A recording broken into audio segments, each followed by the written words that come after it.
Casey's Top 40. From Hollywood, this is Casey Kasem. And rolling in at number 33, here's the third of our 4 debuts. It's by Dionne Farris, a woman who used to be a featured vocalist with the group Arrested Development. Here's Dionne Farris with her first solo hit, I Know.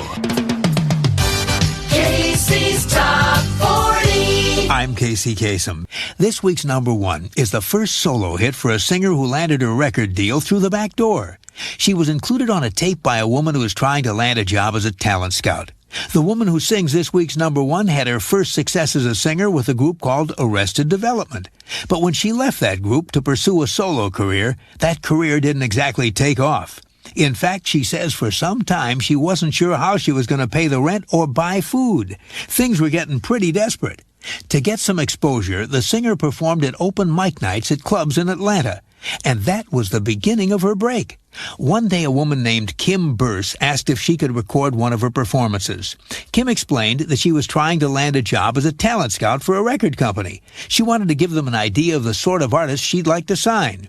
Well, the young singer figured you never know when that knock on the door might be opportunity knocking. So she said yes. And it turned out to be one of the best things she'd ever done, because Kim Burse sent that tape to Columbia Records. And not only did they hire Kim, they also offered the singer a contract as a solo artist. In January, that singer's first solo hit entered our survey. And now, for the 8th week in a row, it's the biggest hit in the land. The number 1 song in the USA on Casey's Top 40 is I Know by Dionne Farris. Casey counts them down. I'm Casey Kasem on Casey's Top 40. Well, now we're up to the song I Know. It's by a hot new singing star who says she's always followed her own instincts. And when friends told her that she was a fool, she'd smile and say, at least she was a happy fool.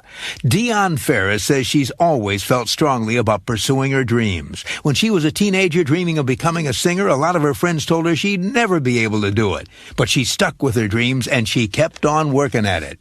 When family members told her to pursue another career, she said no way, and she moved from New Jersey to Atlanta just to give her life a big push.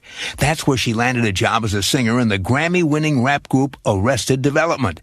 But when she thought the group was arresting her development, she quit to pursue a solo career. A lot of her friends told her that she lost her mind, that she was making the biggest mistake of her life. She says, quote, they'd say, you're a fool, you need to apologize and go back. But Dionne felt that she needed to make her own kind of music. There was no way that she'd do anything else. And so she'd tell her friends, well, I may be a fool, but I'm a happy fool. These days, Dionne is very happy because her first hit as a solo artist recently spent 9 big weeks at number 1. Casey's Top 40. I'm Casey Kasem. The number 1 song of the year is by a newcomer who fought her own personal war against pessimism. When people told her to give up on her dreams, she said, no way. The woman who sings the number 1 song of the year used to sing with the group Arrested Development. And when she announced she was leaving to go solo, people told her she was crazy. The group had won the Grammy for Best New Artist of the Year in 1993. Still, she believed in her potential, and she believed in her dream. So she left anyway. Then, when she dreamed of putting together a solo album that mixed rock and blues with jazz, once again people told her she was wrong, that the styles just wouldn't mix. She says, quote, friends would say, you cannot do that. You're a black woman. You need to go the straight R&B route, unquote.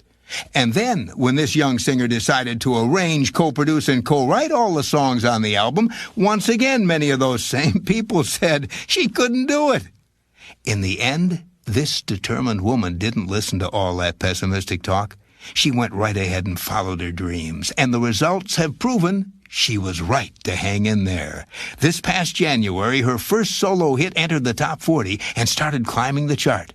8 weeks later, it reached number 1. It stayed there for 9 consecutive weeks, longer than any other song in 1995. And today, on our special survey, it's the biggest hit of the year. The number 1 song of 1995 on Casey's Top 40 is I Know by Dionne Farris. America's Top Hits. 3 years ago this week, one of the top hits in the USA was by a woman who says all her life people have told her her ideas are crazy. She says those crazy ideas add up to a lot of success. Dionne Farris says she's used to doing things that people say can't be done. When she moved from New Jersey to Atlanta to find a career in music, people told her it would never happen. After all, she didn't know anybody in Atlanta. Instead, she wound up in the group Arrested Development, and that got her noticed. When she left for a solo career, she was told that was a crazy idea, too. And she was told she was even crazier for trying a sound that combined soul, jazz, blues, and rock. But all those crazy ideas led to one of the top hits in the USA 3 years ago this week. Here's Dionne Farris with I Know. Casey's biggest hits. A year ago this week, one of the biggest hits in the USA was by a singer whose unique sound was described as, quote, an unprecedented mix of funkabilly, blues, gospel, rock, a cappella, and a whole lot of soul. When this woman from New Jersey first hit a year ago, critics fell all over themselves trying to describe her music. They compared her with everyone from Aretha Franklin to Diana Ross to Chaka Khan, from Sarah Vaughan to Gladys Knight to James Taylor. And it was Vibe magazine that decided to cover all bases, in the process coming up with the term funkabilly, which they describe as what happens when the ghetto funk sound meets rural rockabilly. What they were trying to describe was the sound they heard in the song that was one of the biggest hits in the USA a year ago this week. Here's Dionne Farris with I Know. Casey counts them down.